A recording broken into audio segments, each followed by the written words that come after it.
Today we're going to talk about mood in terms of how to use it in poetry. To help us out with that, I have a poem picked out here. It's called Ode to My Library by Gary Soto. Your job is going to be to listen to it and think about the mood that is created as you hear it. I will ask you more about this later. Ode to My Library. It's small, with 2 rooms of books, a globe that I once dropped, some maps of the United States and Mexico, and a fish tank with a blue fish that is always making yetta. There are tables and chairs and a pencil sharpener on the wall. A crayon is stuck in it, but I didn't do it. It's funny, but the water fountain is cooled by a motor, and the librarian reads books with her glasses hanging from her neck. If she put them on, she would see me studying the Incas who lived 2 steps from heaven, way in the mountains. The place says, "Quiet, please," but 3 birds talk to us, loudly from the window. What's best is this: a phonograph that doesn't work.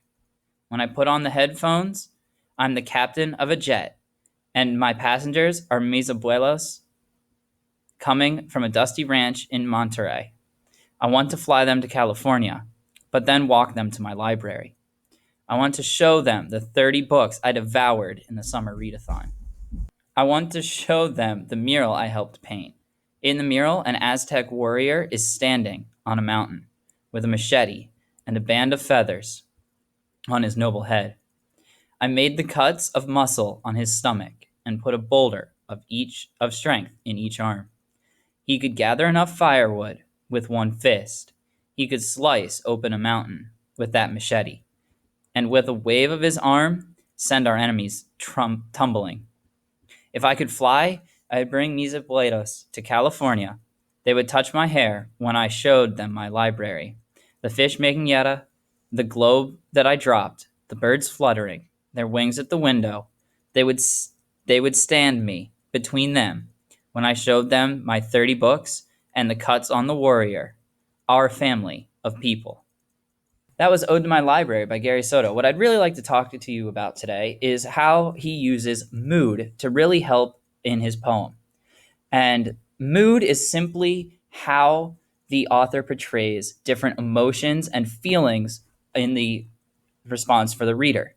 So, on this sheet here are several different types of literary moods that you might experience in a poem. For example, angry or cheerful, or maybe even excited or scared or afraid or silly. So what I want you to think about today is I really want you to think about what was the literary mood of the poem. The poem has been provided for you, and you will answer this in the Google Classroom so that you can fill out that sheet where you can go back, reread the poem, answer the question, what literary mood does Gary Soto set up in Ode to My Library, and give at least one piece of evidence from the text to help prove your answer. That is your task for today.